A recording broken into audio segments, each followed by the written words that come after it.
وعلى آله وأصحابه أجمعين. اللهم صل على سيدنا محمد وعلى آل سيدنا محمد كما صليت على إبراهيم وعلى آل إبراهيم في العالمين إنك حميد مجيد. قال الله تبارك وتعالى في كلامه المجيد: أعوذ بالله من الشيطان الرجيم. بسم الله الرحمن الرحيم. فقاتل في سبيل الله لا تكلف إلا نفسك وحرض المؤمنين على القتال وحرض المؤمنين عسى الله أن يكف بأس الذين كفروا والله أشد بأسا وأشد تنكيلا. من يشفع شفاعة حسنة يكن له نصيب منها ومن يشفع شفاعة سيئة يكن له كفل منها وكان الله على كل شيء مقيتا. وإذا حييتم بتحية فحيوا بأحسن منها أو ردوها إن الله كان على كل شيء حسيبا. الله لا إله إلا هو ليجمعنكم إلى يوم القيامة لا ريب فيه ومن أصدق من الله حديثا. قال المؤلف رحمه الله تعالى: أدام النفع بعلومه وعلومكم في الدارين آمين. إلى أن قال: النبي إسحاق قال: قلت للبراء رضي الله تعالى عنه: الرجل يحمل على المشركين أهو ممن ألقى بيده إلى التهلكة؟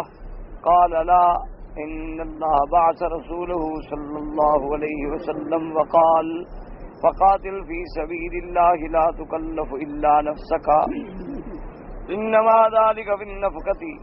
وكذا رواه ابن مردويه من طريق أبي بكر بن عياش وعلي بن صالح النبي إسحاق عن البراء به. ثم قال ابن مردويه: حدثنا سليمان بن أحمد قال حدثنا أحمد بن النضر العسكري قال حدثنا مسلم بن عبد الرحمن الحرسي قال حدثنا محمد بن حمير قال حدثنا سفيان الثوري عن نبي إسحاق عن البراء رضي الله تعالى عنه قال: لما نزلت على النبي صلى الله عليه وسلم: فقاتل في سبيل الله لا تكلف إلا نفسك وحرض المؤمنين الآية، قال لأصحابه: قد أمرني ربي بالقتال فقاتلوا. حدیث غریب. اب مفسر رحمۃ اللہ علیہ اس آیت مبارک پر دلائل ذکر فرما رہے ہیں. ابھی اسحاق سے روایت ہے. پہلی روایت میں یہ ہے، وہ فرماتی ہیں کہ میں نے براء ابن عازب سے ان الرجل پوچھا کہ ایک آدمی اگر دشمن کے 100 آدمیوں سے بھڑ جائے، لڑ جائے، تو اللہ کا حکم تو ہے کہ اپنے آپ کو ہلاکت میں نہ ڈالو، تو کیا یہ مجرم بنے گا کہ بھی اس نے کیوں 100 آدمی سے لڑائی لڑی؟ 100 سے تو کوئی نہیں لڑ سکتا. تو فرماتی ہے یہ سوال میں نے ان سے پوچھا تو انہوں نے فرمایا کہ اللہ پاک نے تو اپنے پیغمبر کو یہی حکم دیا تھا کہ آپ اکیلے بھی لڑنا ہو تو لڑیں، یعنی آگے کوئی تعداد کا ذکر تو نہیں تھا. اچھا، دوسری روایت میں یہ آتا ہے، وہ فرماتے ہیں کہ ان ابی اسحاق قال قلت للبراء، میں نے حضرت براء سے پوچھا: الرجل يحمل على المشرکین، جو آدمی حملہ کرے مشرکوں پر کوئی بندہ، تو کیا یہ اس آیت میں ہوگا کہ اس نے اپنے آپ کو ہلاکت میں ڈالا ہے؟ تو نے فرمایا کہ نہیں، یہ اس آیت میں شریک نہیں ہوگا، وہ علیحدہ چیز ہے. اس کے احکام ہیں خرچ کے لیے کہ ایسا خرچ نہ کرو کہ سب کو لٹا دو اور پھر اپنے آپ کو پریشانی میں ڈالو، لوگوں سے مانگتے پھرو. جہاد کا مسئلہ جو ہے وہ علیحدہ ہے. اس کے لیے جب اللہ نے اپنے پاک پیغمبر کو حکم دیا کہ آپ اکیلے بھی جہاد فرمائیں لیکن مومنوں کو تیار کریں، بس یعنی خدا نہ خواستہ کوئی تیار نہ ہوں تب بھی تو حضور تو اللہ کے حکم پہ جہاد فرماتے. تو اس لیے انہوں نے فرمایا کہ بھائی کہ اللہ پاک نے اپنے پاک پیغمبر کو بھیجا اور حکم دیا وقاتل فی سبیل اللہ لا تکلف الا نفسک، تو انما ذالک بالنفقۃ، وہ جو آیت ہے کہ اپنے آپ کو ہلاکت میں نہ ڈالو، اس کا تعلق ہے نفقے سے، کہ آدمی کو اللہ نے پیسہ دیا ہے تو شریعت یہ بھی حکم نہیں دیتی کہ سب کچھ اللہ کے راستے میں لٹا دے اور خود محتاج ہو جائے، اپنے بچوں کو محتاج کر دے اور کہہ جی میں تو خیرات کر رہا ہوں، تو یہ بات نہیں ہے، بلکہ اللہ کا حکم ہے کہ تمہارے نفس کا بھی تم پر حق ہے، تمہارے اہل بچوں کا بھی تم پر حق ہے۔ اور حضور پاک نے ارشاد فرمایا صلی اللہ علیہ وسلم نے کہ تم اپنے بچوں کو اپنے مرنے کے بعد غنی چھوڑ جاؤ، بجائے اس کے کہ وہ لوگوں کے آگے ہاتھ پھیلاتے پھریں اور بھیک مانگ کے بیچارے روٹی کھاتے رہیں۔ اسی لیے جب صحابی نے حضور پاک سے اجازت مانگی کہ یا رسول اللہ صلی اللہ علیہ وسلم، اللہ نے مجھے بڑی جائیداد دی ہے، میں یہ چاہتا ہوں کہ میں سارے کا سارا مال اللہ کے راستے میں خیرات کر دوں، حضور نے فرمایا کہ نہیں، یہ غلط، اس کا اسلام حکم نہیں دیتا۔ تو اس نے کہا اچھا حضور مجھے یہ تو اجازت دیں کہ میں آدھا خیرات کر دوں، حضور پاک نے فرمایا کہ نہیں، آدھا خیرات کرنے کا حکم بھی نہیں۔ تو اس نے عرض کیا کہ یا رسول اللہ صلی اللہ علیہ وسلم الثلث، چلو تیسرا حصہ مال کا جو ہے وہ میں خیرات کر دوں اور باقی 2 حصے جو ہیں وہ میرے ورثہ میں تقسیم ہو جائیں گے۔ آپ نے فرمایا اچھا کر دو، لیکن یہ ثلث بھی بہت زیادہ ہے، الثلث والثلث کثیر، یہ بھی زیادہ ہے کہ آدمی اپنا تیسرا حصہ جو ہے جائیداد کا سارا راستے اللہ کے راستے میں لٹا دے، بلکہ تم اپنے اہل و عیال کے حقوق ادا کرو اور اس کے بعد اللہ کے راستے میں بھی جو اللہ توفیق دے خرچ کرو۔ لیکن جہاں پر جہاد کا حکم ہے وہاں تو پھر اپنی جان ہی دینی ہے، تو اللہ نے حکم دیا کہ یہاں تو اگر کوئی بھی نہ ہو فقاتل فی سبیل اللہ، آپ اللہ کے راستے میں خود جہاد کریں، لا تکلف الا نفسک، تم اپنی ذات کے ہی پابند ہو۔ البتہ مومنوں کو تیار کریں، جن کے مقدر میں جہاد کی فضیلت ہے وہ تیار ہو جائیں گے، اور جن کے مقدر میں جہاد سے محرومی ہے وہ رہ جائیں گے۔ تو حضور صلی اللہ علیہ وسلم نے، آقا انعامدار نے، جب یہ آیت مبارک نازل ہوئی تو آپ نے اپنے صحابہ سے فرمایا کہ بھائی مجھے تو جہاد کا حکم آ گیا، میں نے تو جہاد کرنا ہے، لہٰذا تیار ہو جاؤ جہاد کے لیے۔ تو صحابہ رضوان اللہ علیہم اجمعین بھی تیار ہو گئے، انہوں نے بھی اللہ کے راستے میں جہاد کیا، اور تھوڑا بہت جو تعرض تھا، پریشانی تھی، تو وہ ایک فطری بات تھی کہ تازہ ایک جنگ ہوئی تھی، جس جنگ میں 70 صحابہ بڑے بڑے جلیل القدر شہید ہو گئے رضوان اللہ علیہم اجمعین، اور کئی لوگ جو تھے وہ زخمی ہو گئے، اور مسلمانوں کا جنگی مورال جو ہے وہ ذرا نیچے آ گیا کہ دشمن مکے سے آ کے ہم پر حملہ کر گیا۔ حالانکہ وہ تو ایک امتحان تھا، ایک ابتلا تھا کہ صحابہ رضوان اللہ علیہم اجمعین نے خطا اجتہادی کی کہ انہوں نے اس حکم کی تعمیل میں ذرا پوری طرح توجہ نہ کی، جو حضور نے حکم دیا تھا کہ اس درے کو نہیں چھوڑنا ہے، چاہے ہم جنگ جیت جائیں یا جنگ ہار جائیں۔ لیکن صحابہ رضوان اللہ علیہم اجمعین نے اجتہادی خطا ہوئی، انہوں نے سمجھا کہ اس کا مقصد یہ تھا کہ بھئی دشمن حملہ نہ کر دے، اب دشمن شکست کھا کے بھاگ گیا ہے تو اب کیا کھڑے رہیں، اور اس وجہ سے امتحان آ گیا۔ اور دوسری بات یہ تھی کہ جب جنگ بدر میں، جیسے آپ پڑھ چکے ہیں کہ جب کافر قید ہو گئے، ان کے بڑے بڑے لوگ قید ہو گئے، 70 آدمی قید ہو گیا، 70 کافروں کا مارا گیا، تو حضور صلی اللہ علیہ وسلم نے صحابہ سے مشورہ کیا تھا کہ ان کے بارے میں حکم دیں کہ میں ان کو چھوڑ دوں، احسان کروں، جزیہ لوں یا قتل کروں۔ تو سیدنا ابی بکر رضی اللہ تعالیٰ عنہ نے کہا کہ یا رسول اللہ صلی اللہ علیہ وسلم، یہ سردار لوگ ہیں، قریش کے قبیلے کے لوگ ہیں، آپ کے رشتہ دار ہیں، ان میں آپ احسان کریں، چلو ان سے کچھ جزیہ فدیہ لے لیں تاکہ مسلمانوں کی بھی مدد ہو جائے، لیکن اب ان کی کمر ٹوٹ چکی ہے، اب ان کو احسان کریں، شاید ان میں بھی کوئی مسلمان ہو جائے۔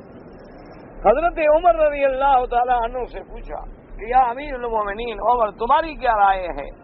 تو حضرت عمر نے عرض کیا کہ یا رسول اللہ، میری رائے اگر پوچھتے ہیں تو مہربانی کریں، حکم دیں، بس تلوار سے گردن اڑا دیں۔ جب انہوں نے میرے آقا کا کلمہ نہیں پڑھا ہے اور میرے نبی کے ساتھ مکے سے لڑنے کے لیے آ گئے ہیں، یہ بھی رعایت کے مستحق ہے، ان کے ساتھ رعایت نہ کریں، آج ہی کفر کا بیج ختم کر دیں، ان کی نسل ہی کٹ جائے، جڑ ہی کٹ جائے، ہمیشہ کے لیے ختم ہو جائے۔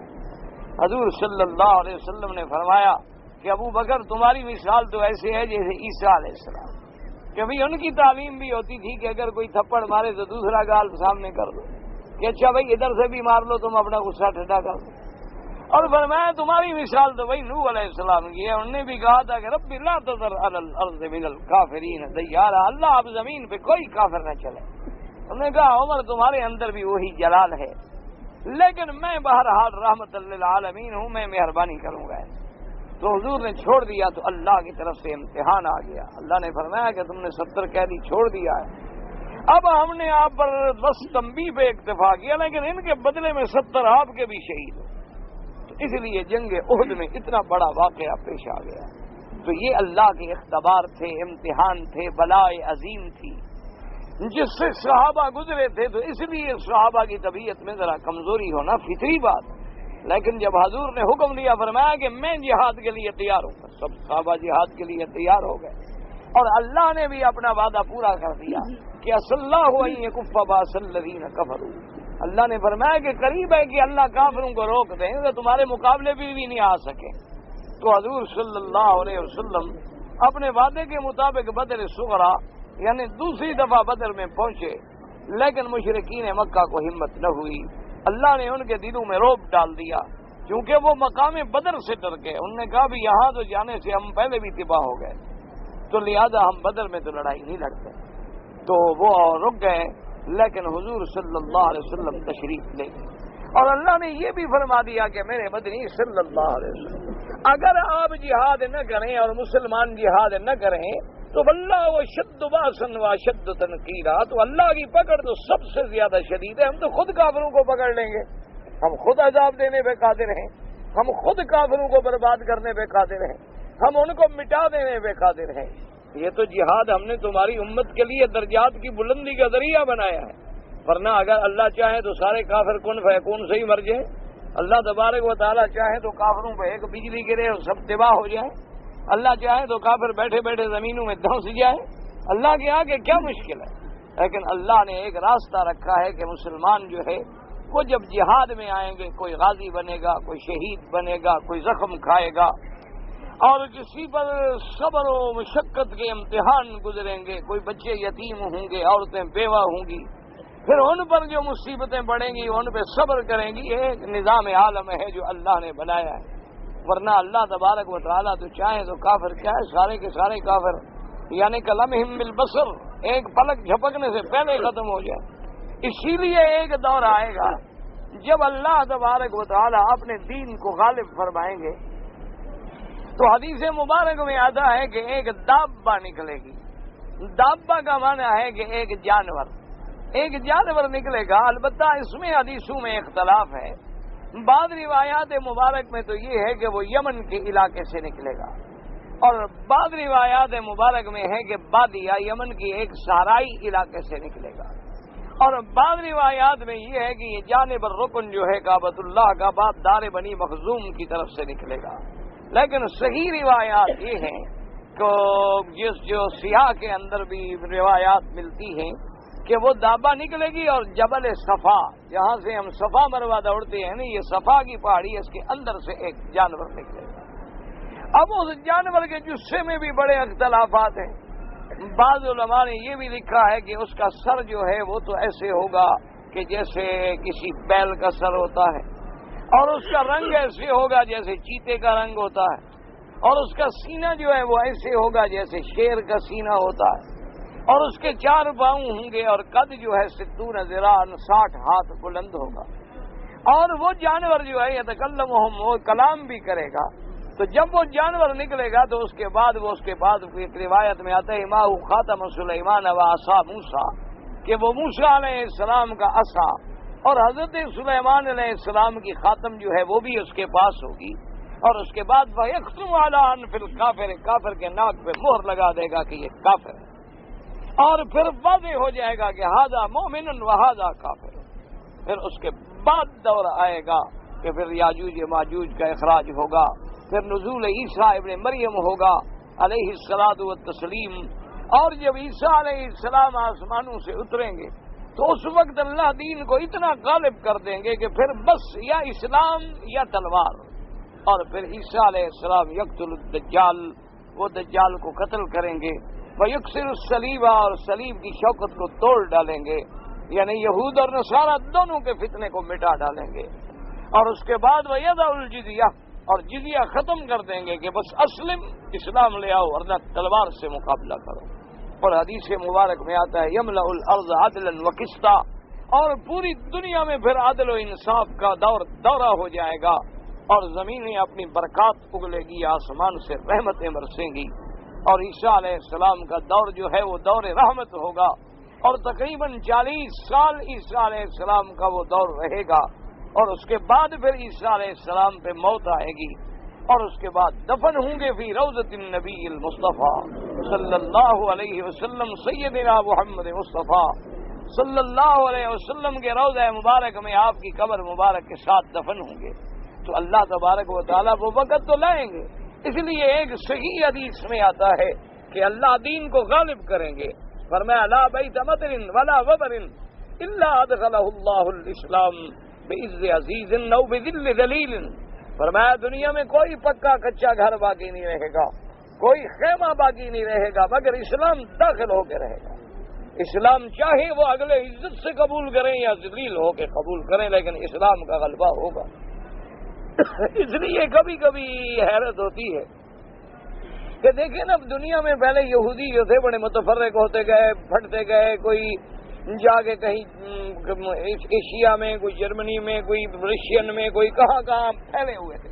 اب ہر جگہ سے اکٹھے ہو رہے ہیں ایک جگہ پر تاکہ عیسیٰ علیہ السلام کو تکلیف نہ ہو۔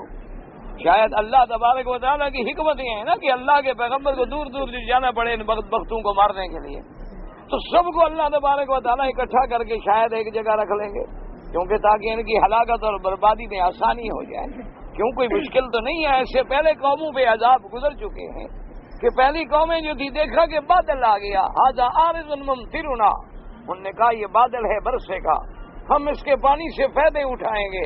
سارے جناب گھر سے نکل کے ٹھنڈی ٹھنڈی ہوا چلی، بادل دیکھا، سب بادل کے نیچے آ گئے۔ اللہ نے فرمایا بل ہوا مستعجلتم بہ، اللہ نے فرمایا ظالمو یہ وہی عذاب تو ہے جو تم مانگتے تھے، آئے بس اللہ کا عذاب برسا اور ختم ہو گیا۔ تو اللہ تبارک و تعالیٰ کبھی دشمنوں کو اس طرح بھی جمع کر لیتے ہیں۔ ہو سکتا ہے کہ یہود کی اجتماعی جو ہے حیثیت کہ بستیاں بناؤ اور ادھر ادھر سے آؤ اور اکٹھے ہو جاؤ اور ایک گریٹر یہودستان اسرائیل پیدا کرو اور فلاں کرو اور یہ کرو، ہو سکتا ہے کہ ان کا اپنا عقل ہے، یمکرون ویمکر اللہ واللہ خیر الماکرین۔ اللہ نے فرمایا کافر بھی تدبیریں کرتی ہیں لیکن میری تدبیر کا مقابلہ کون کر سکتا ہے؟ اللہ تبارک و تعالیٰ بھی تو پھر تدبیر فرمانے والے، وہ تدبیریں کرتی ہیں اسلام کو شکست دینے کی، اور اللہ انہیں برباد کرنے کا فیصلہ فرماتے ہیں۔ تو اللہ تبارک و تعالیٰ کے فیصلے کو تو کوئی نہیں روک سکتا، اس میں اللہ کی حکمتیں ہوتی ہیں۔ تو اللہ نے حکم دیا کہ میرے مدنی صلی اللہ علیہ وسلم فقاتل فی سبیل اللہ، اللہ کے راستے میں جہاد کرے۔ اور یہاں سے یہ بھی سبق ملا کہ جب تک قائد خود جہاد نہ کرے تو پیچھے بیٹھ کے آرڈر دینے سے کام نہیں ہوتا۔ یہی تو وجہ ہے نا کہ آج ہم مولوی کہتے ہیں پردہ کرو لیکن اپنی بیٹیاں پردہ نہیں کرتی، ہم لوگوں سے کہتے ہیں کہ سود نہ کھاؤ، حرام نہ کھاؤ، لیکن خود ہم فکر نہیں کرتے کہ صدقہ ہے، زکوٰۃ ہے، حلال ہے، حرام ہے، دینے والا جو ہمیں دے رہا ہے اس کی آمدنی کیا ہے۔ کتنے لوگ ہیں جن کے بارے میں مجھے خود دوستوں نے کہا کہ آپ کے لوگ آتے ہیں مسجد و مدارس کے چندے کرتے ہیں اور ان دکانوں سے بھی چندہ لیتے ہیں جو شراب بیچتے ہیں، ان دکانوں سے بھی چندہ لیتے ہیں جہاں خنزیر بکتا ہے۔ تو جب ان کا آمدنی حرام ہے تو وہ بے ثمن الحرام ہے، حرام۔ حضور نے فرمایا کہ حرام چیز کی قیمت بھی حرام ہے۔ تو اس لیے میرا کہنے کا مقصد یہ ہے کہ اللہ سے بس دعا فرمایا کریں کہ اللہ ہمارے احوال پہ رحم فرما دے، ورنہ جہاد ایک ایسی چیز ہے۔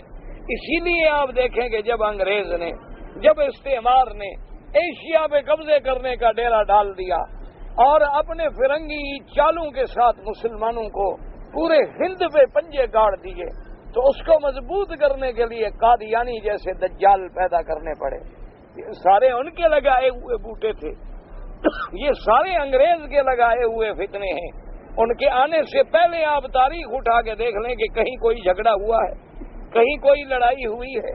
یہ بعد میں جو ساری لڑائیاں شروع ہو گئی ہیں، کئی چھوٹے چھوٹے فروعی مسائل پہ لڑائیاں، یعنی آپ دیکھ لیں کہ جتنے مسائل پہ لڑائیاں ہوئی ہیں، کیا یہ استعمار کے آنے سے پہلے مسلمانوں میں یہ لڑائیاں تھیں؟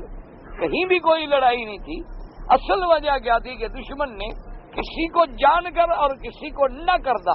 بعض لوگوں کو خریدا جاتا ہے، وہ بک بھی جاتے ہیں، انہیں پتہ بھی نہیں لگتا کہ ہم بک گئے. وہ دشمن کا کام کر رہے ہوتے ہیں لیکن بیچارے کو پتہ بھی نہیں ہوتا.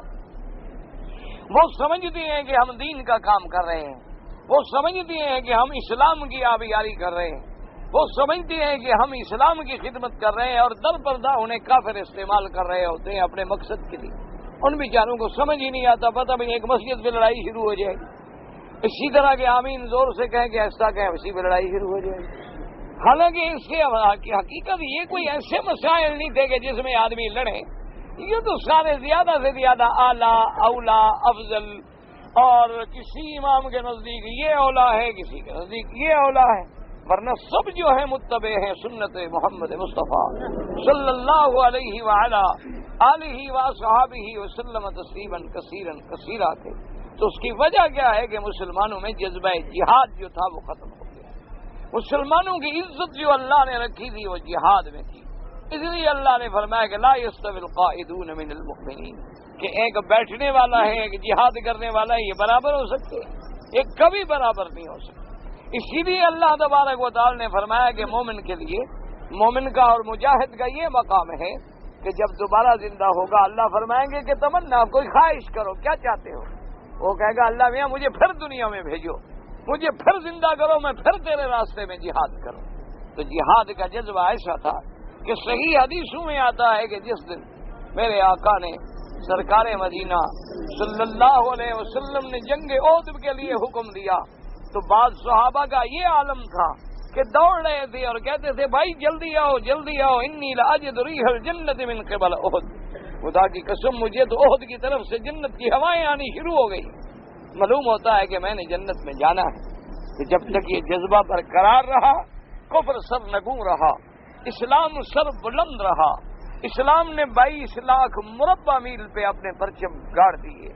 اور جس دن سے ہمارے دلوں میں دنیا کی محبت آ گئی، جس دن سے ہم نے اس کے بجائے جناب جانوروں کے دم پکڑ لیے، جس دن سے ہم اسی زراعت میں اور اسی صنعت میں اور اسی صنعت کاریوں میں مبتلا ہو گئے، نتیجہ یہ نکلا ہے کہ آج ہم ہر جگہ ذلیل ہیں. دستے سوال لے کے کھڑے ہیں کافروں کے دروازے پہ کہ جی ہمارے ہاتھ میں بھی خدا کے لیے کچھ بھیک ڈال دی. تو یہ وجوہات کیوں ہیں؟ ورنہ یہ للہ خزائن السماوات والارض، آسمانوں اور زمینوں کے خزانے تو اللہ کے ہاتھ میں، اللہ تبارک و تعالی اس کا مالک ہے. اس لیے اللہ نے دوسرے مقام پہ بھی فرما دیا کہ جب منافقین نے یہ فیصلہ کیا کہ لا تنفقوا علی من عند رسول اللہ حتی ينفضوا، منافقوں نے فیصلہ کیا کہ دیکھو صحابہ تو غریب ہیں، یہ تو سارے بس روٹی کھانے کے لیے مدینے آئے ہوئے ہیں کیونکہ ان کا گھر کوئی نہیں، ٹھکانہ کوئی نہیں، کھانے کا ذریعہ کوئی نہیں، اس لیے یہ حضور کے ارد گرد جمع ہے کہ چلو روٹی مل جاتی ہے، کہیں جنگ ہو گئی تو مال غنیمت میں کچھ مال مل جائے گا، کوئی لڑکیاں مل جائیں گی، شادی کر لیں گے. تو مدینہ منورہ واپس جانے کے بعد ان کی امداد بند کر دو. جب امداد بند کر دو گے ان کو کھانا نہیں ملے گا، یہ بھاگ جائیں گے، پھر وہاں جائیں گے جہاں کھانا ملے گا. اللہ نے فرمایا کہ للہ خزائن السماوات والارض ولکن المنافقین لا یفقہون. اللہ نے فرمایا ظالموں آسمانوں اور زمینوں کے خزائن تو میرے ہاتھ میں ہیں لیکن منافق نہیں سمجھتے. یقولون لئن رجعنا الى المدینہ لیخرجن الاعز منها الاذل للہ العزة ولرسولہ وللمؤمنین. اللہ نے فرمایا یہ کہتے ہیں کہ جب ہم مدینہ منورہ میں جائیں گے تو ہم قوت والے ہیں، عزت والے ہیں، ہم کمزوروں کو نکال دیں گے. اللہ نے فرمایا بدبختو کیا کہتے ہو، غلبے کا مالک اللہ ہے، عزت اللہ کے لیے ہے، اللہ کے رسول کے لیے ہے، ایمان والوں کے لیے، لیکن منافق نہیں جانتے. تو آج کل معلوم تو یہ ہوتا ہے کہ بس ہم سب ایمان سے باہر نکلے ہوئے ہیں کہ اللہ تبارک و تعالی ہمارے لیے رحمتوں کے فیصلے فرما. اسی لیے ایک جگہ قرآن کہتا ہے یبتغون عندهم العزہ فإن العزة للہ جميعا.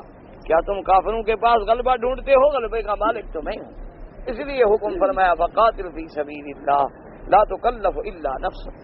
اور یہ بھی سمجھ آیا کہ جہاد وہ ہے جو اللہ کے لیے ہو، اور جہاد وہ ہے جو کسی امیر المومنین کی قیادت میں ہو. یہ نہیں کہ ہر آدمی ڈنڈا لے کے بھاگ پڑے، وہ فساد ہوتا ہے، وہ جہاد نہیں ہوتا. ہر آدمی یہ فیصلہ کر لے کہ ٹھیک ہے جی ہم اپنی جماعت کا بدلہ خود لیں گے، تو یہ فساد ہوگا، یہ جہاد نہیں ہوگا. جہاد وہ ہوگا کہ جب امیر المومنین، امیر المسلمین حکم فرمائیں، وہ فیصلہ کریں، ان کی قیادت میں لِإِعْلَاءِ كَلِمَةِ اللَّهِ، اللہ کے دین کی سر بلندی کے لیے جہاد کیا جائے۔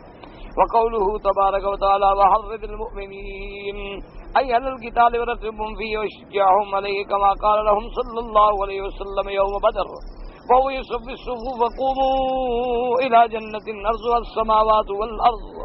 اللہ نے فرمایا کہ میرے مدنی صلی اللہ علیہ وسلم مومنوں کو جہاد کے لیے تیار کریں، ابھاریں، ان کو رغبت دیں، ان کے اندر جذبہ پیدا کریں، جیسے کہ ہمارے آقا سرکار دو جہاں صلی اللہ علیہ وسلم بدر کی لڑائی میں، جس دن بدر میں لڑائی ہوئی، حضور پاک فرما رہے تھے صحابہ کو قوموا الی جنۃ، اٹھو اٹھو جنت کی طرف چلو، ارض السماوات والارض، ایک ایسی جنت کے جس کا آسمان و زمین جو ہے بچھائے جائیں تو عرض بنے گا، طول تو کوئی بھی نہیں جانتا مگر اللہ تبارک و تعالی، کہ اللہ کی جنتیں کتنی وسیع ہیں۔ اللہ کی جنتوں میں ایک ایک درخت بھی ایسا ہے کہ حضور پاک نے فرمایا یسیر الراکب تحت ظل مئۃ عام، فرمایا کہ اگر اس کے سائے میں ایک سوار 100 سال بھی گھوڑا دوڑاتا رہے تو اس کا سایہ ختم نہیں ہوگا۔ تو جب ایسے درخت ہوں گے، اور بعض روایات میں یہ بھی آتا ہے کہ جنت میں ایسا سایہ بھی ہوگا وظل ممدود کے 70,000 سال میں بھی ختم نہیں ہوگا۔ اس لیے علماء نے فرمایا کہ وظل ممدود ای دائم، یعنی ایسا سایہ جو ہمیشہ رہنے والا، کیونکہ وہاں سورج بھی نہیں ہوگا، وہاں کوئی سورج کی تمازت بھی نہیں ہوگی، اور وہ سایہ بھی اللہ کے عرش کا سایہ ہوگا۔ اللہ اپنے مومنوں کو نصیب فرمائیں گے۔ اس لیے حضور پاک نے اپنے صحابہ کو تیار کیا، فرمایا قوموا الی جنۃ، مومنوں اٹھو جہاد کرو اور چلو جنت کی طرف۔ کیوں؟ مجاہد کے لیے تو بس شہید ہوا اور جنت، یعنی جس کے لیے اتنا بڑا اعزاز ہے کہ اللہ نے فرمایا ولا تقولوا لمن يقتل فی سبیل اللہ اموات، جو میرے راستے میں شہید ہو جائیں، جو میرے راستے میں مارے جائیں، ان کو مردہ بھی نہ کہو، بل احیاء، وہ تو زندہ ہیں، لیکن ان کی زندگی کو تم سمجھ نہیں سکتے کیونکہ وہ عالم مغیبات ہے۔ عالم برزخ جو ہے وہ عالم غیب ہے، وہ عالم تم نے نہیں دیکھا تو پھر اس عالم کو تم سمجھ کیسے سکتے ہو؟ جیسے عالم ارواح تم نے نہیں دیکھا، عالم مثال تم نے نہیں دیکھا، عالم آخرت تم نے نہیں دیکھا، عالم برزخ تم نے نہیں دیکھا، تو جو چیزیں تم نے نہیں دیکھی وہ تمہارے شعور و ادراک میں نہیں آ سکتی، لیکن اللہ تبارک و تعالیٰ نے شہیدوں کو زندہ رکھا ہے، حتیٰ کہ حدیث مبارک میں آتا ہے کہ ان کی روحوں کو اللہ تبارک و تعالیٰ جنت کے پرندوں کے اندر رکھیں گے اور پھر جنت میں حکم دیں گے کہ جاؤ سیر کرو، جنت میں جہاں چاہو پھرو، اور جب شام کو دل کرے تو پھر کنادیل معلقۃ، عرش کے نیچے کنادیل ہوں گے، ان میں آ جاؤ۔ تو اللہ تبارک و تعالی نے مجاہدین کا اتنا بڑا مقام رکھا ہے، اس لیے حضور نے فرمایا قوموا الی جنۃ عرضها السماوات والارض، وقد وردت احادیث کثیرہ فی الترغیب فی ذلک، ومن ذلك ما رواه البخاری رحمہ اللہ تعالی عن ابی ہریرہ رضی اللہ تعالی عنہ قال قال رسول اللہ صلی اللہ علیہ وسلم من آمن باللہ ورسولہ وأقام الصلاة وآتى الزكاة وصام رمضان كان حقا على الله أن يدخله الجنة، هاجر في سبيل الله أو جلس في أرضه التي ولد فيها، قالوا يا رسول الله صلى الله عليه وسلم أفلا نبشر الناس بذلك؟ وقال إن في الجنة 100 درجة أعدها الله للمجاهدين في سبيل الله بين كل درجتين كما بين السماء والأرض، فإذا سألتم الله فاسألوه الفردوس فإنه وسط الجنة وأعلى الجنة وفوقه عرش الرحمن ومنها تفجر أنهار الجنة۔ اب جناب فرماتی ہیں کہ امام بخاری رحمت اللہ علیہ نے حضرت ابی ہریرہ رضی اللہ تعالی عنہ سے روایت کی ہے، حضور نے فرمایا من آمن باللہ ورسولہ، جو شخص اللہ پر ایمان لائے اور اللہ کے رسول پہ ایمان لائے، وَأَقَامَ الصَّلَاةَ، اور نمازیں قائم کرے، کیا معنی ہے؟ یعنی شروط و ارکان کے ساتھ وقت میں ادا کرے، وَآتَى الزَّكَاةَ، اور جو اللہ اس کو مال دے، تمام گھر کے خرچے نکالنے کے بعد، قرض ادا کرنے کے بعد جو خالص مال نفع ہو جس پہ سال گزر جائے اس میں سے 2.5% زکوٰۃ ادا کرے، وَصَامَ رَمَضَانَ، اور جب رمضان کا موقع آئے تو روزے بھی رکھے، کان حقا علی اللہ یدخلہ الجنہ، اللہ پر یہ حق ہے، یعنی یہ اللہ نے خود واجب کیا، ورنہ اللہ پہ کوئی چیز واجب نہیں، لازم نہیں، یہ بھی اس کی مہربانی کہ اس نے فرمایا کہ میری ذمہ داری ہے، ورنہ اللہ پر کسی کی ذمہ داری نہیں، وہ تو مالک ہے۔ فرمایا کہ اس کو جنت میں داخل کریں، ہاجر فی سبیل اللہ، چاہے اس نے ہجرت کی او جلس فی ارضہ التی ولد فیہا، یا اپنے گھر میں رہا اس کو ہجرت کا موقع نہیں ملا، یعنی چاہے اس نے ہجرت نہیں کی، لیکن شرط یہ ہے کہ اللہ پر ایمان ہو اور اللہ کے رسول صلی اللہ علیہ وسلم پر بھی ایمان ہو، اور ایمان بھی صحیح معنی میں ہو۔ یہ نہ ہو کہ ایمان بھی ہو، کلمہ بھی پڑھے اور قبروں پہ سجدے بھی کرے اور کہے ایمان ہے، یہ ایمان نہیں ہوتا۔ یہ نہیں ہوتا کہ کلمہ بھی پڑھے اور غیر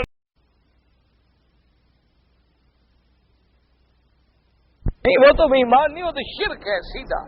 وما یؤمن اکثرهم باللہ الا وهم مشرکون، اللہ نے فرمایا بہت سارے لوگ ہیں جو ایمان کا دعویٰ کرتے ہیں لیکن وہ مشرک ہوتے ہیں، اللہ کے ساتھ شرک کرنے والے ہوتے ہیں۔ وَأَقَامَ الصَّلَاةَ، اور نماز قائم کرے۔ یاد رکھو پورے قرآن میں اللہ نے یہ کہیں نہیں کہا نماز پڑھو نماز پڑھو، یہ حکم دیا اقیموا اقم الصلاۃ یقیمون الصلاۃ، نماز قائم کرو۔ کیا معنی؟ یعنی پورے شروط و ارکان کے ساتھ ادا کرو۔ جو نماز کے شروط ہیں، پاکی ہے، طہارت ہے، نظافت ہے، وضو ہے، سارے ارکان پہ عمل کریں اور نماز کو اپنے اوقات میں ادا کریں جماعت کے ساتھ۔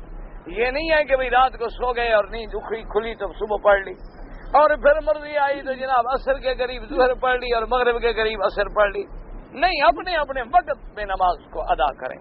اسی طرح روزے رکھے رمضان کے، فرمایا ہجرت کی یا نہیں کی اللہ اس کو جنت میں داخل کریں گے۔ تو جب حضرت ابی ہریرہ نے سنا تو انہوں نے کہا کہ یا رسول اللہ افلا نبشر الناس، کیا مجھے آپ اجازت نہیں دیتے، یعنی اجازت دیں تاکہ میں لوگوں کو خوشخبری دوں تاکہ لوگ اس پہ عمل کریں۔ حضور نے فرمایا سنو ابی ہریرہ، ان فی الجنت 100 درجۃ، جنت میں 100 مرتبہ درجہ ہے، اعدها اللہ للمجاہدین فی سبیل اللہ، اللہ نے اپنے راستے میں جہاد کرنے والوں کے لیے رکھا ہے۔ بین کل درجتین کما بین السماء والارض، ایک درجے کا فرق جو ہے نا اتنا ہے جیسے زمین سے آسمان، اور اسی طرح پھر 100 مرتبہ ہے تو کہاں پہنچے گا؟ لا یعلمہ الا اللہ سبحانہ۔ اور فرمایا کہ ابی ہریرہ فاذا سألتم اللہ، جب اللہ سے جنت مانگو فاسألوہ الفردوس، اللہ سے جنت الفردوس مانگا کرو، کیونکہ وہ سب سے اعلیٰ جنت ہے، وہ ایسی جنت ہے جس کی چھت جو ہے اللہ کا عرش ہے اور جس کی زمین جو ہے وہ 7واں آسمان ہے، تو وہ جنت مانگا کرو۔ کیوں؟ جب شان والے سے مانگنا ہے تو پھر شان والی چیز مانگو، شان والے سے سب سے اعلیٰ چیز مانگو۔ وَمِنْهُ تُفَجِّرُ أَنْهَارَ الْجَنَّةِ، اور فرمایا اسی کے نیچے سے جنت کی نہریں پھوٹتی ہیں۔ وہ جو جنت میں نہریں ہیں، جنت میں نہریں جو ہے نا نہریں سلسبیل ہے، نہر من ماء غیر آسن اور نہر من خمر لذۃ للشاربین، وہ چاروں نہریں جو ہیں اس کا منبع اصلی جو ہے وہ عرش کے نیچے سے نکلتا ہے اور وہ پھر پوری جنت میں چلتی ہیں، جس سے اہل جنت جو ہیں اللہ کی رحمتوں سے فائدہ اٹھائیں گے اور اللہ کی رحمتوں سے ان کو پانی نصیب ہوگا۔ دعا کریں اللہ ہم سب کو نصیب کر دیں۔ وروا من حدیث عباد معاذ و ابی الدرداء رضوان اللہ علیہم اجمعین نحو ذلک، انہوں نے بھی اسی طرح حدیث روایت کی۔ وعن نبی سعید الخدری رضی اللہ تعالی عنہ ان رسول اللہ صلی اللہ علیہ وسلم قال یا ابا سعید من رضی باللہ ربا وبالاسلام دینا وبمحمد رسولا ونبیا وجبت لہ الجنہ، حضور نے فرمایا کہ ابا سعید، جو آدمی اللہ کی ربوبیت پہ راضی اور اسلام کے دین ہونے پہ راضی اور میرے مدنی پاک کی رسالت اور نبوت پہ راضی، اللہ اس کو جنت دیں گے۔ لیکن راضی کا معنی یہ نہیں ہوتا کہ بس ہم راضی ہیں جی، بس نماز پڑھو نہیں جی ہم تو راضی ہیں، بھی روزہ ہی رکھو نے کہا جی ہم تو راضی ہیں، سبحان اللہ، بس ہم راضی ہیں۔ بھئی اسلام کے حکم پہ چلو، سبحان اللہ جی اسلام بڑا اچھا دین ہے، ماشاء اللہ ہم راضی ہیں، یہ معنی نہیں ہوتا راضی کا۔ راضی کا معنی اس پہ چلنے والا، عمل کرنے والا، ایک ایک حکم پہ جان دینے والا، یہ نہیں کہ زبانی کلامی جو ہے بس راضی ہیں اور راضی ہیں اور راضی ہیں۔ آج کوئی بندہ تمہیں کہہ دے جی میں راضی ہوں کہ تمہیں 10 ایکڑ زمین دوں گا، تو کہیں گے جناب مہربانی فرمائے پھر ذرا رجسٹری بھی کر دیں، موقع پہ قبضہ بھی دے دیں. اس کے لیے تو سارا زور لگائے گا. لیکن جب دین کے بارے میں جی دعا کرو، بھئی نماز پڑھو کہ جی دعا کرو، یعنی یہ دعا بھی تم کرو، میں نماز نہیں پڑھتا دعا کیوں کروں؟ یعنی دیکھا کمال تو یہ ہے کہ جب کسی شریف آدمی سے کہو کہ بھئی داڑھی رکھو، کہتے جی دعا کرو، یعنی دعا بھی تم کرو. میں تو نہیں دعا کرنا چاہتا خدا سے، کیوں نیت ہو رکھنے کی تو دعا بھی کرے. وہ تو سچا ہے بیچارہ، وہ اپنے آپ کو سچا بنا رہا ہے. وہ کہتے نماز پڑھو جی دعا کرو. بھائی دین پہ چلو، بچوں کو اصلاح کہتے جی بس دعا کرو، یعنی دعا والا مسئلہ بھی تم کرو، وہ بھی میں کرنے کے لیے تیار نہیں. انا للہ و انا الیہ راجعون. اللہ کے بندے اسلام کا حکم ہے تم دین پہ قدم بڑھاؤ گے تو پھر رحمتیں آئیں. فضائے بدر پیدا کر. تم آج بھی بدر کی فضا پیدا کرو تو فرشتے اتر سکتے ہیں، لیکن پہلے وہ فضا پیدا کر کہ پاؤں جل رہے ہیں، ریت اڑ رہی ہے، کنکر برس رہے ہیں، اور آمنہ کے لال کھڑے دعائیں. یا اللہ آج اگر تو نے مدد نہ کی تو تیرے نام لیوا مٹ جائے. یہ تو نہیں ہے نا کہ تم گھر میں بیٹھے رہو سارا دن اللہ کے قانون کو توڑو. اگر کوئی شام کو غریب مولوی بیچارہ کوئی تبلیغی ٹکر جائے کہے نماز پڑھو تو دعا کرو.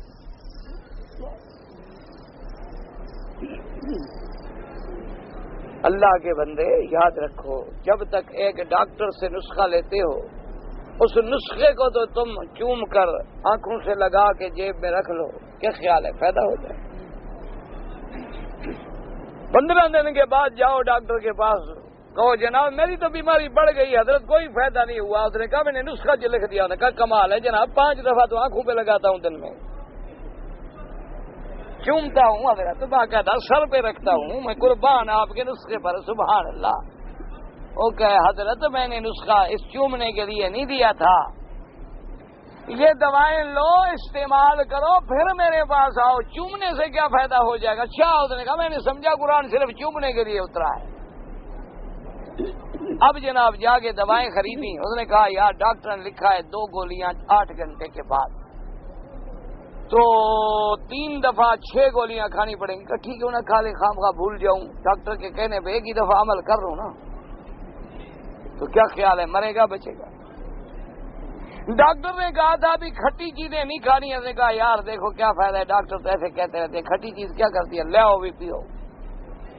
اسی طرح سمجھو کہ قرآن چومنے کے لیے نہیں آیا، میرے مدنی کا نام چومنے کے لیے نہیں. غلامی کرو حضور، اللہ کے قرآن میں جو حکم ہے تعمیل کرو، پھر کہو کہ میرا اللہ ہم نے تعمیل تو کر دی ہے لیکن تو قبول فرما. جیسے کہ ابراہیم علیہ السلام کو اللہ نے حکم دیا کہ میرا کعبہ بناؤ، تو ابراہیم علیہ السلام نے یہ نہیں کہا کہ اچھا اللہ میاں آپ نے حکم دیا ہے میں جاتا ہوں بزرگوں کے بعد دعا کرواتا ہوں. حکم دیا بچے چھوڑ دو، چھوڑ دیے. بات مت کرو، حاضر نہیں کرتے. اچھا اب جناب اسماعیل علیہ السلام بڑے ہو گئے ہیں، کعبہ بناؤ. اذ یرفع ابراہیم القواعد من البیت و اسماعیل، آ گئے پتھر اٹھائے کعبہ بنایا. جب بن گیا تو کہا ربنا تقبل، کہ اللہ ہم نے تیرے حکم کی تعمیل کر دی، ہم نے جیسے ہمیں آتا تھا ہم نے ایک تیرا گھر بنا دیا ہے، اب تو قبول فرما. سننے والا بھی تو ہے، جاننے والا بھی تو ہے. تو تب دعا منظور ہوتی ہے. یہ معنی نہیں ہوتا کہ تم نماز نہ پڑھو بس جی دعا کرو، تم روزہ نہ رکھو جی بس دعا کرو، بھئی تم سود نہ کھاؤ جی بس دعا کرو، ہر کام دعا تم کرو، بس ہم تو کھاتے رہیں گے جو بلائیں کھانے، پھر کوئی فائدہ نہیں ہوتا، کوئی اسلام نہیں. یہ محض اسلام کے نام پہ ہم داغ ہیں. یا اپنے آپ کو مسلمان کہلانا چھوڑ دیں، یا اگر مسلمان ہیں ادخلوا فی السلم کافۃ، اللہ نے فرمایا پورے کے پورے پھر اسلام میں داخل ہو جاؤ. یہ آدھا بٹیر اور آدھا تیتر اللہ کو قبول نہیں ہے کہ عمرہ بھی کر لیا، سود بھی کھا لیا، حج پہ بھی آ گئے، اسمگلنگ بھی کر لی، حجر اسود کو بھی بوسہ دے دیا ماشاءاللہ، اور قبر شریف پہ بھی جا کے بوسہ دے دیا، اللہ کے دروازے پہ بھی آ کے سجدہ کر لیا، اور داتا صاحب کی مزار پہ بھی سجدہ کر لیا، شہباز کلندر پہ بھی سجدہ کر لیا کہ اللہ بھی راضی، اللہ والے بھی راضی، کوئی ناراض نہ ہو، سب کو راضی کر رہا ہے. اور موقع ملے قرآن سننے کا، قاری باسط پڑے تو جھوم گئے، قوال گائے تو سب جھوم رہا ہے ماشاء اللہ، فلمی گانا لگے تو تب بھی ماشاءاللہ موسیقی روح کی عبادت ہے۔ انا للہ و انا الیہ راجعون۔ ایسا اسلام اللہ میاں کو قبول نہیں، بلا وجہ اسلام کو بدنام نہ کریں، یا سراسر موم ہو جا یا سراسر سنگ ہو جا۔ جیسے قاضی احسان مرحوم فرماتے تھے، ایمان ہو تو صدیق کا ہو اور کفر ہو تو ابو جہل کا ہو، درمیان میں کوئی مقام نہیں۔ اور فرماتے تھے یہ کیا ہے، یا تختہ مقام آزادی کا یا تخت مقام آزادی کا، کہ یا تو پھر صدیق بن جاؤ کہ جس نے کچھ نہیں دیکھا کچھ نہیں سنا، دشمن کہہ رہا ہے کہ سمیت یا ابا بکر، ابو بکر تم نے سنا تیرا دوست کیا کہتا؟ میں کہا کیا کہہ رہا؟ کہتے آسمانوں پہ گیا، کہا صدق رسول۔ بس یہ ہے ایمان۔ اور کفر ابو جہل کا ہے کہ گردن کٹی ہوئی ہے، صرف رگیں جڑی ہوئی ہیں، دو گردن کٹ چکی، غرور ختم ہو گیا، سردار مارے گئے، جنگ ہار گیا بدبخت۔ عبداللہ ابن مسعود صحابی ہیں، وہ جب قریب گئے تو کہتے ہیں بکریوں کے چروائے ادھر آؤ۔ کہتا ہے کیا ہو گیا؟ ایک بندہ مر گیا تو خوش ہو رہے ہو مسلمان کے ہم بس جیت گئے، ایک بندہ مر گیا کیا ہو گیا؟ جنگ ہوتی رہتی ہے، مرتے رہتے ہیں لوگ۔ اس نے کہا اچھا تمہاری گردن کاٹوں گا، چھوڑو تمہاری تلوار سے سردار کی گردن تھوڑی کٹے گی، میری تلوار نکال کے کاٹو، اور گردن ذرا نیچے کر کے کاٹنا، پتہ لگے کہ بڑی گردن ہے، لمبی گردن ہے، کسی سردار کی گردن ہے۔ ایسا نہ کرنا میری گردن خراب کر دو اوپر سے کاٹ لو، یعنی مر رہا ہے بدبخت، جہنم سامنے ہے، غرور کا یہ عالم ہے، اور ابھی تک بھی نہیں مانا۔ تو اس لیے بھائی ایمان رکھنا ہے تو پھر سیدنا ابی بکر والا ایمان سیکھو، اور اگر ایمان نہیں رکھنا کفر کا شوق ہے تو پھر ابو جہل کے پارٹی میں آ جاؤ، درمیان میں کیوں لٹکے ہوئے ہو، آدھے انگریز آدھے مسلمان؟ یہ کیا فائدہ ہے کہ آدھے عمل یہودیوں والے، آدھے نصرانیوں والے، آدھے مسلمانوں والے، نہ وہ اپنا مانتے ہیں نہ یہ اپنا مانتے ہیں، نہ ہم ادھر کے رہ گئے نہ ادھر کے رہ گئے، مذبذبین بین ذالک لا الہ الا ولا الہ الا۔ ہمارے نوجوان دیکھیں نا جی، ایسا سوٹ پہنیں گے، کپڑے پہنیں گے، لباس، بال کہ دور سے آپ دیکھیں سمجھ نہ آئے آپ کو کہ یہودی ہے، نصرانی ہے، مسلمان ہے، لیکن کہیں نہ کہیں تو نام پوچھا جائے گا کہ نام کیا ہے تو کہے گا محمد بکر کے، چھوڑو یار ہمارا تو نہ ہوا نا، یہ نام تو اس کا پھر وہی مسلمانوں والا ہے نا ابھی۔ اچھا اب وہ بیچارہ کہہ دے کہ بھئی میں گیان سنگھ جی ہوں، تو پھر وہ بال نہیں ہوتے بڑے بڑے، وہ بھی تو نہیں بن سکتا۔ وہ کہہ دے جی میں رام چندر ہندو ہوں، تو کہیں گے دھوتی نہیں ہے، تلک نہیں ہے۔ انہوں نے اپنا لباس نہیں بدلا، ایک ہماری غیرت ختم ہو گئی کہ ہم نے محمد مدنی کا لباس بدلا۔ سکھ بھی تو ہے نا، وہ بھی تو یورپ میں رہتا ہے، کافروں میں رہتا ہے، اس نے اپنی پگڑی نہیں چھوڑی، اس نے اپنے چپانچ ککے جو ہیں نا وہ یاد ہیں اس کے، مضبوط پکے، وہ جناب بڑے سے بڑا آپ اس کو افسر بنا دیں، کچھ بنا دیں، اس کی اپنے لباس میں تبدیلی نہیں آئے۔ ایک میرا مسلمان ہے ماشاءاللہ سبحان اللہ، اور اس طرح الٹا پھیرتا ہے، الٹا، یوں نہیں کہ کوئی بال بچ جائے، تاکہ پھر جو حضور کا نام لے کے ہاتھ پھیروں تو بالوں کو تو نہ لگے نا۔ خیر فکر نہ کرو، ایک وقت آئے گا جب آمنہ کا لال شفاعت کا پرچم لے کے کھڑا ہوگا، ذرا ڈبو کہیں حضور نے کہہ دیا کہ دوڑ جاؤ میں شفاعت نہیں کرتا، تمہیں تو میری شکل پسند نہیں، کدھر کیوں آ رہے ہو؟ جاؤ جن کی شکل پسند تھی ان کے ساتھ اٹھو۔ او جی حضور رحمت اللہ علیہ، حضور تو رحمت اللہ علیہ، ہماری نافرمانی کی بھی تو کوئی حد ہے نا۔ تمہارا بیٹا اگر 2 دن بعد نہ مانے تو چوتھے دن تو تم بھی تھپڑ مار دیتے ہو، اور تم 24 گھنٹے محمد مدنی کی نافرمانی کرو، اللہ چھوڑ دے؟ اللہ بھی اپنے محبوب کی نافرمانی برداشت نہیں کرتا، یاد رکھو، اللہ کی نافرمانی ہو تو شاید معاف کرتے، لیکن جو اس کے محبوب کے حکم کی نافرمانی کرے وہ نہیں معاف۔ جس کو میرے مدنی کی شکل سے نفرت ہے خدا معاف نہیں کرتا. کیا تو آپ کا نہیں جی ہمیں تو بڑی محبت ہے تو بناؤ شکل محمد والی صلی اللہ علیہ وسلم. چھوڑو یار دیوبندی بریلوی پتہ نہیں کیا کیا جھگڑے تم نے بنا رکھے ہیں, یہ فلانی جماعت ہے چھوڑ سب جماعتوں کو چھوڑ. آپ اس وقت خدا کے کعبے میں ہیں, آپ مجھے بتائیں حضور کے چہرے پہ داڑھی تھی؟ نہیں, آپ فیصلہ کریں. اس میں کوئی دیوبندی بریلوی اہل حدیث کوئی جھگڑا ہے؟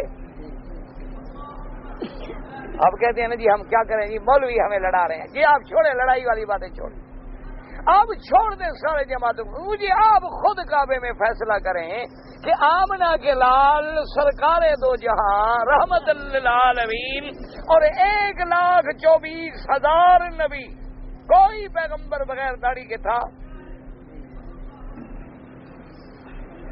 کوئی صحابی جس نے اس طرح پھروایا ہو؟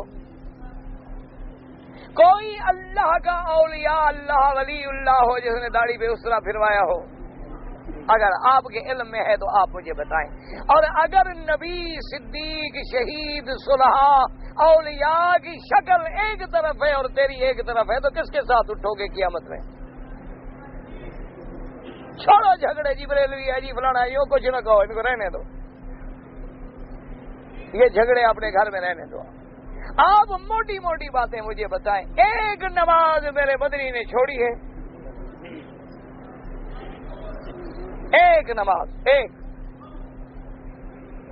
جب حضور کے بیماری کی وجہ سے زمین پہ پاؤں نہیں لگ رہے تھے تو حضرت علی اور حضرت عباس کے کندھے پہ ہاتھ رکھ کے حضور نے فرمایا مجھے مسجد میں لے چلو میری جماعت نہ رہ جائے. اور بی بی عائشہ فرماتی ہیں حضور کے پاؤں مبارک جو ہیں زمین پہ یوں لگتے جا رہے تھے, لکیر بن رہی تھی مٹی پہ, کیونکہ پاؤں تو حضور رکھ نہیں سکتے تھے, اتنی طاقت مبارک نہیں تھی. لیکن فرمایا لے جاؤ نماز نماز نماز. ایک نماز حضور نے چھوڑی ہے. اچھا ایک نماز صحابہ نے چھوڑی ہے, تابعین نے, اولیاء اللہ نے. تم جو نہیں پڑھتے ہو تو کن کے ساتھ اٹھو گے؟ اس میں کیا بریلوی دیوبندی کا جھگڑا ہے؟ کہتے ہیں جی مولوی ہمیں لڑا رہے ہیں جی مولوی ہمیں لڑا رہے ہیں جی, ہم کدھر جائیں جی. ایک مولوی کچھ کہتا ہے جی, ایک مولوی. اب مولوی تمہیں نہیں لڑاتے, بٹیرے بھی تم لڑاتے ہو, جانور بھی تم لڑاتے ہو, مرغے بھی تم لڑاتے ہو, اور مولویوں کو بھی تم لڑاتے ہو. مولوی تمہیں نہیں لڑاتے ہیں کبھی. مولوی لڑانے کے لیے نہیں ملانے کے لیے آیا ہے. وہ تو ایک مولوی کھڑا ہو تو پیچھے 20 لاکھ آدمی کھڑا ہے نماز میں, ملا رہا ہے کہ جدا کر رہا ہے. ایک عید کی نماز پڑھائے تو ہزاروں کو جوڑ رہا ہے, ایک جمعہ پڑھائے تو ہزاروں کو جوڑے. جو چھوٹے موٹے فروئی مسائل ہیں ہو جاتے ہیں, ان کو علیحدہ رہنے دیں. آپ مجھے خود فیصلہ فرما دیں کہ کیا ایک اللہ کے نبی نے نماز چھوڑی, روزہ چھوڑا؟ ایک پیغمبر بغیر داڑھی کے میرے رب نے بھیجا, اور ساری دنیا میں حضرت یوسف سے زیادہ کوئی حسین آیا ہے؟ ان کی داڑھی تھی کہ نہیں تھی؟ تو تم داڑھی کے ساتھ کیوں برے لگو گے؟ تو اگر ہمیں حضور کی شکل بھی محبوب نہیں. اچھا جی پینٹ پہننا جی ہو جی, میں بھی کہتا ہوں جائز ہے. کیا ہو گیا پینٹ پہننے سے, کیا ہو جائے گا؟ سزا اس کو خود مل رہی ہے, مولوی کو کیا تکلیف ہے؟ اور بھائی جس شریف آدمی نے پینٹ پہنی اس سے بڑی کوئی سزا ہے؟ حضرت عمر نے سزا تجویز کی تھی کہ سپاہی بیٹھ جاتے تھے, فرمایا ان کو ٹائٹ کپڑے پہنوا, کھڑے رہیں. ان نے سمجھا فیشن ہے, یہ فیشن نہیں سزا ہے کہ ہر وقت آدمی ٹائٹ لٹکا ہوا ہے نہیں, اور پورا بدن رکوع میں جائے تو سبحان اللہ, اور سجدے کی حالت میں ہو تو پچھلے ساری دیانت کرنا. یہ لباس ہے, ایمان سے کہو لباس ہے شریفوں کا. اچھا ایک نبی نے پینٹ پہنی ہے, مجھے بتاؤ 1,24,000 میں سے ہے نہیں؟ نہ کوئی ہو تمہارے معلومات میں تو مجھے بھی بتا دو, میں بھی بنوا لوں. کون سا مشکل ہے یار؟ یہ شلوار پہن کے تو ہم تو بالکل کنگلے ہو گئے. یہ تو ہر مہینے میں نئی بنوانی پڑتی ہے. پینٹ تو ایک ایسا اللہ کا عذاب ہے, ایک خریدو مرنے تک جین کی کافی ہے. اور جتنا گھستی جائے فیشن میں زیادہ ترقی ہوتی جائے. یہ ایسا کپڑا ہے جوں جوں گھستا جائے نا جی آدمی ماڈرن ہوتا جاتا ہے، اور نہ دھونے کی ضرورت ہے، نہ بدبو آتی ہے، اندر سارا دن پیشاب کریں، وضو نہ کریں، استنجا نہ کریں، ایسا کوئی ظالم کپڑا ہے اس کو کچھ بھی نہیں ہوتا۔ ایسا بڑے پہلے زمانے میں ہوتے تھے نا جی، خط لکھتے تھے، کاغذ لکھتے تھے جی، سیاہی چوس رہے، یہ پیشاب چوس ہے، ہر بلا اس کے اندر ہے۔ ساتھ بیٹھو اللہ معاف کرے معلوم ہوتا ہے کوئی جانور مر گیا ہے۔ کیا خیال ہے آپ کے؟ یہ ماڈرن لوگ ہیں جن کو استنجا 2 مہینے نصیب نہیں ہوتا، کاغذوں پہ گزارا ہے۔ کس نے آپ کو کہا ہے کہ ماڈرن ہے؟ جانوروں کی طرح جن کے اتنے بڑے بڑے ناخن ہوں، یہ ماڈرن ہوتے ہیں؟ یہ گندے ہیں، اٹھا کر پھینک دو باہر گلی میں، نئی تہذیب کے انڈے ہیں گندے۔ اگر آپ نے تہذیب دیکھنی ہے تو محمد مدنی کی دیکھو، جس کا حکم ہے کہ 5 دفعہ وضو کرو، 5 دفعہ مسواک کرو، غرغرہ کرو، حکم ہے کہ بغلوں کے بال صاف کرو، زیر ناف بال صاف کرو، 1 دفعہ کم از کم جمعہ میں غسل کرو، پاک کپڑے پہنو، خوشبو لگا کے مسجد میں آؤ۔ اے ماڈرن بننا ہے تو مدنی کی غلامی میں آ، حضور کی غلامی میں آ، ایسا لباس پہن، ماشاءاللہ دیکھا نہیں عرب لباس پہن کے چلے، کوئی بھی ہو معلوم ہوتا ہے شہزادہ جا رہا۔ اللہ نے اس لباس میں بھی ایک عظمت رکھی ہے، کھلا کرتا ہے، نیچے پاجامہ ہے، اوپر جناب رومال ہے، اوپر گاؤن ہے، اور نہ دوڑ سکتا ہے، کیوں؟ ادب سے چلو کہ دوڑنا منع ہے۔ لباس ہی ایسا ہے وہ دوڑنے دیتا نہیں کہ وقار سے چلو۔ علیکم السکینۃ والوقار۔ آپ نے دیکھا ہے کبھی بادشاہوں کو بھاگتے ہوئے؟ جب چلیں گے رائے وقار سے۔ آپ نے دیکھا ہے پروٹوکول میں جب وہ گارڈ آف آنر لیتی ہیں تو کیسے آرام آرام۔ اسلام تو تمہیں بادشاہ بنانا چاہتا ہے، تم ٹیڈی بننا چاہتے ہو تو ہم کیا کریں؟ تم پاپ سنگر بننا چاہو تو ہمارا کیا گناہ ہے؟ ہم تو تمہیں صدیق و عمر کا نمونہ بنانا چاہتے ہیں۔ ہماری تو تمنا یہ ہے کہ تیرے چہرے پہ نظر پڑے تو ابو ہریرہ یاد آ جائے، تیرے لباس پہ نظر پڑے تو ابھی ذر یاد آ جائے، تیری دولت پہ نظر پڑے تو عثمان نظر آئے، تیری شجاعت پہ نظر پڑے تو علی کی جھلک نظر آئے، تیری تلوار پہ نظر پڑے تو خالد نظر آئے، اور تیرے حدیث کے درس پہ نظر پڑے تو ابھی ہریرہ قال قال رسول اللہ صلی اللہ علیہ وسلم۔ تیری نماز، تیرا چلنا، تیرا اٹھنا، تیرا بیٹھنا تصویر بن جائے محمد مدنی، اور قیامت میں اللہ فرمائے میرے نبی میرے محبوب کی نقل بنا کے آئے ہیں، جنت بھیجو، میں محمد مدنی کی شکل والوں کو جہنم میں ڈالوں۔ اسی لیے آتا ہے نا کہ حافظ قرآن اللہ کے دربار میں آئے گا اور کہے گا مولا میں اعتراف کرتا ہوں میرے گناہ بہت ہیں، میرا نام عمل میرے سامنے ہے، میں جہنم کا مستحق ہوں۔ اللہ فرمائے کہ حافظ تیرے سینے میں قرآن اسی لیے رکھا تھا کہ آج تمہیں جہنم میں جلاؤں، جاؤ قرآن کی وجہ سے ہم نے معاف کیا۔ تو یہ شکل بناؤ میرے مدنی، میرے بھائی مدنی کے عاشق بنو، حضور کے غلام بنو، صدیق و عمر عثمان و علی کے غلام بنو، اہل بیت رسول کے غلام بنو، اولیاء اللہ کے غلام بنو۔ اللہ تجھے بھی ایسے ولی نصیب کرے، اللہ ہمیں بھی نصیب کرے جن کی سیرت صورت محمد مدنی سے ملتی ہو، جن کی صحبت میں بیٹھو تو حضور یاد آ جائے۔ جیسے بی بی عائشہ فرماتی ہے حسن حسین کو کھڑا کرو تو محمد نظر آتے تھے، بی بی فاطمہ کو کھڑا کرو تو محمد مدنی نظر آتے تھے صلی اللہ۔ کیوں؟ ہر وقت تڑپ جو حضور کی تھی، جب بھی نظر پڑتی تو ہر وقت خیال جو حضور کا ہے، وہ عشق پیدا کرو کہ بلال ہیں، حضور کی وفات ہو گئی بس مدینہ چھوڑ دیا، منتیں کی صحابہ نے کہا اب میں عاشق سے برداشت نہیں، میں نے کہا اب میں برداشت نہیں کر سکتا، انہی گلیوں میں چلتا تھا، میرا مدنی سامنے ہوتا تھا، میں کیسے گزاروں؟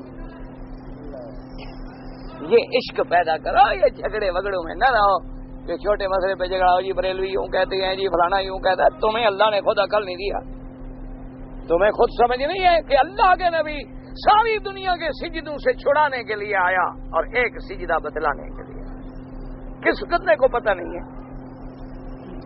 ہر بندے کو پتا ہے اللہ نے عقل دیا. میرے بھائی تم ہمارے دشمن نہیں, نہ ہمیں تمہاری پینٹ سے دشمنی ہے, نہ ہمیں تمہاری داڑھی مڈانے سے کوئی تکلیف ہے. چمڑا تمہارا خراب ہوتا ہے, مولوی کو کیا تکلیف ہے؟ جلد تمہاری خراب ہوتی ہے, پیسے تمہارے خرچ ہوتے ہیں, ہمیں کیا تکلیف؟ ہم واللہ تمہارے لیے لڑتے ہیں کہ تیری شکل پہ صورت نظر آئے محمد مصطفیٰ, تیری تہذیب میں جھلکی نظر آئے تہذیب محمد مصطفیٰ صلی اللہ علیہ وسلم. تاکہ حضور نے فرمایا من تشبہ بقوم فہو منہم, جو جس قوم کی شکل اختیار کرے گا اللہ کی قیامت میں ان کو انہی میں سے اٹھائے گا. تو جب ہم تہذیب مدنی اختیار کریں گے تو اللہ اپنی رحمت سے ہمیں ان کے ساتھ کھڑا کریں گے. اور اگر تہذیب فرنگی ہوگی تو اللہ معاف کرے پھر فرنگیوں کے ساتھ کھڑا ہونا ہوگا, شرابی شرابی کے ساتھ, زانی زانی کے ساتھ, ڈاکو ڈاکو کے ساتھ, کافر کافر کے ساتھ, بت پرستوں کے ساتھ, قبر پرستوں کے ساتھ, اللہ کی توحید کا علم بردار بدری کا غلام حضور کے غلاموں کے ساتھ. اس لیے ہم روتے ہیں, ہمیں کیا تکلیف ہے؟ تمہاری مرضی ہے, جو پہنو جو کھاؤ. اگر رکن یمانی پہ ہاتھ نہ لگے تو اشارے کی کوئی ضرورت نہیں, بس گزر جائیں. اللہم انی اسألک العفو والعافیہ ربنا آتنا فی الدنیا حسنہ. سنا ہے کہ چاند 2 ٹکڑے ہوا تھا اور ایک ٹکڑا حضور کی بغل میں گزر گیا تھا, یہ تو تم نے سنا ہے. چاند 2 ٹکڑے ہوا تھا, باقی بغل میں گزرنے والی بات جو ہے نا یہ تم نے خود گھڑی ہے اللہ کی رحمت سے.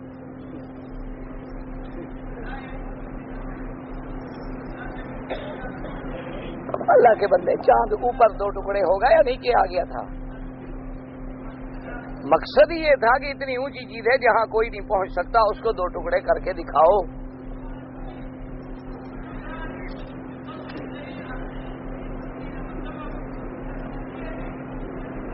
اچھا جی, جدے ہم 8 بجے اترے, قسم سے فارغ 11 بجے ہوئے, باہر نکلے, ہمیں اپنے گھر لے گئے, صبح اڈے پہ چھوڑ گئے. ہم نے بھائی بات یہ ہے